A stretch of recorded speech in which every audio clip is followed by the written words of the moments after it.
Un Kinépolis en lieu et place du stade Vélodrome de Recourt et l'équipe du Royal Tiller Club liégeois qui évoluera l'an prochain en Division 2, en l'espace d'une semaine, le sort du plus vieux club wallon a donc été réglé. Petit retour en arrière, c'est le 21 mars 1994 que les dirigeants du club de Recourt annoncent que le Royal Club liégeois est à vendre pour un franc symbolique. Passif annoncé à l'époque, 120 millions de francs. Un an plus tard, le président Marchandise constate pas de repreneur en vue et le stade est bon à mettre à la casse. Passif avoué à ce moment, 250 millions de francs. À partir de là, les choses vont bouger. Lundi dernier, le groupe Classe annonce l'achat de 3 hectares pour 54 millions et la construction d'un complexe de cinéma à Recourt. Ce week-end, c'est la fusion avec Tiller Saint-Nicolas qui se conclut en 48 heures. Le club de Bureau-Fosse possède le matricule 21, le club liégeois le matricule 4. C'est ce dernier qui sera conservé. Le nouveau-né issu du mariage rapide portera le nom de Royal Tiller Club liégeois, en abrégé RTCL. Question couleur, rouge et bleu, plus bleu et blanc, donne le bleu-blanc-rouge, il suffisait d'y penser. Le stade utilisé sera celui de Bureau-Fosse. En ce qui concerne les jeunes, là aussi une solution a été trouvée. Au total, ils seront près de 500 à jouer sur les terrains de Recourt, Bureau-Fosse, Saint-Nicolas et Huiogne. Un seul point d'interrogation subsiste, la réaction des supporters. Ce sont eux, en fin de compte, qui cautionneront ou non la fusion par leur présence au futur match. C'est que le Royal Club liégeois avait des problèmes financiers. Alors sur quelle base part le nouveau club au niveau financier? Écoutez, pour nous, le compteur est à zéro, on démarre sur de toutes nouvelles bases. Nous allons nous mettre à la tâche, établir un budget et essayer de tenir ce budget tout au long de la saison. Ce ne sera pas évident, mais Liège a gardé ses problèmes financiers, chacun a gardé ses misères. Alors, autre problème, celui du stade. Il n'est pas nécessairement conforme à la deuxième division. C'est un stade relativement ancien. Que va-t-il se passer précisément? Un investissement important? Oui, justement, nous allons déjà discuter. Nous allons faire un investissement qui va tourner autour des 15 millions pour le stade. Nous allons le mettre aux normes de la division 2. Donc nous allons essayer de faire un peu un stade à l'anglaise, avec le public très proche de la pelouse. Évidemment, ça demande certains aménagements, construction de nouvelles buvettes, construction de nouveaux vestiaires. Il y a aussi des business seats, nous allons en mettre une centaine supplémentaires. Et je crois que nous serons à temps pour débuter la saison, la prochaine saison. Déjà pour la Coupe de Belgique, je pense que nous serons à temps. On a parlé aussi des dimensions du terrain. Il va être agrandi? Non, absolument pas. Notre pelouse est en règle, comme elle est là, il n'y a pas de problème. Nous avons la longueur et la largeur requises. Il ne faut pas oublier que nous avons joué des matchs ici très importants contre le Standard, contre Anderlecht, où on a tiré 12-13 000 spectateurs. Évidemment, ça fait loin tout cela, mais tout est en ordre. Ce point de vue dimension de terrain, là, il n'y a rien à faire. Mais la pelouse va être entièrement refaite. Alors au niveau sportif, vous êtes en 3e division, Liège est en 1re division et descend. Que va-t-il se passer et sur quel effectif allez-vous compter? Avec quel entraîneur? Est-ce que des joueurs de Liège vont venir jouer à Tiller? En 2 mots, comment tout cela va-t-il se passer? Oui, évidemment, parler du sportif, c'est peut-être un peu prématuré, mais nous avons quand même pris quelques décisions. Nous allons faire un amalgame des joueurs du club liégeois et de Tiller.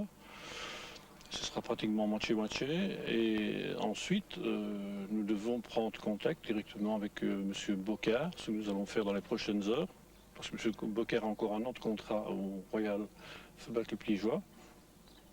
Nous allons discuter avec lui, voir si c'est possible de faire un bout de chemin ensemble. Et si ça s'avérait impossible, on sera obligé de se tourner alors vers quelqu'un d'autre.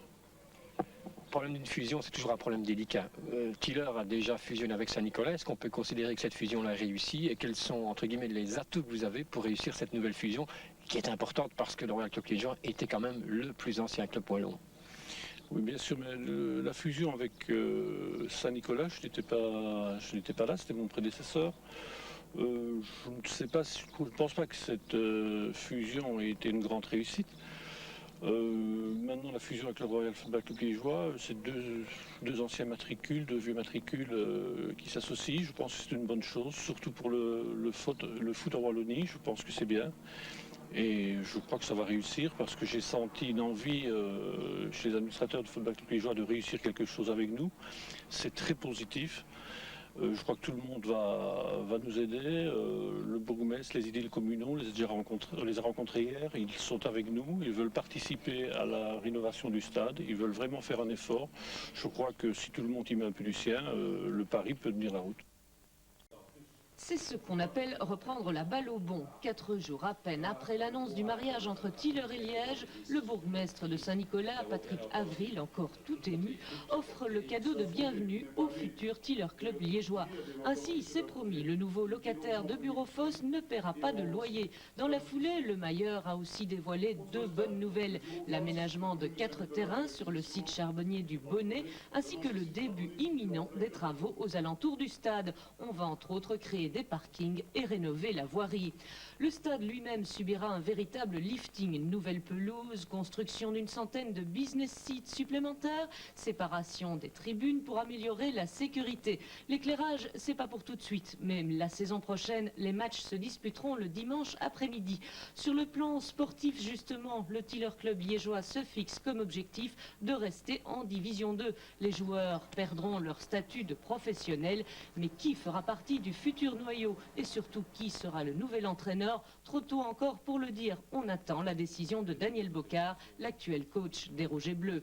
Côté finances, je crois que les anciens administrateurs actionnaires de Royal Club Liégeois font un maximum d'efforts puisque nous apportons dans la corbeille une mariée qui n'est pas endettée. 35 millions de francs sont déjà inscrits au budget et on espère bien attirer à Bureau-Fosse entre 2500 et 3000 personnes. Chez les responsables du Royal Club liégeois, c'est donc l'optimisme et la satisfaction. Le matricule 4 est sauvé, de même d'ailleurs, et c'était important, que l'école des jeunes. Nous avons déjà eu plusieurs contacts avec la direction de jeunes qui vont évidemment fusionner pour ne plus qu'en faire une seule. Et nous aurons également la possibilité de faire jouer tous nos jeunes à recours pour la plupart. Nous allons même déjà là aussi améliorer certains terrains.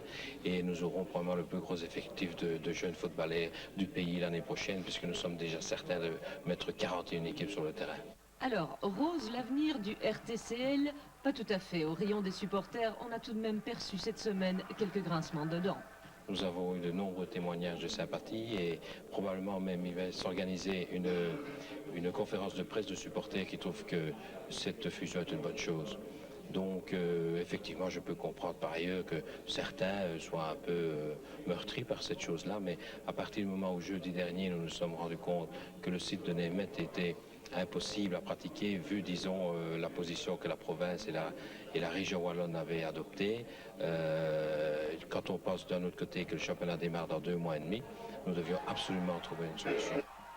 La fusion sera officiellement entérinée après l'Assemblée générale liégeoise du 12 mai prochain.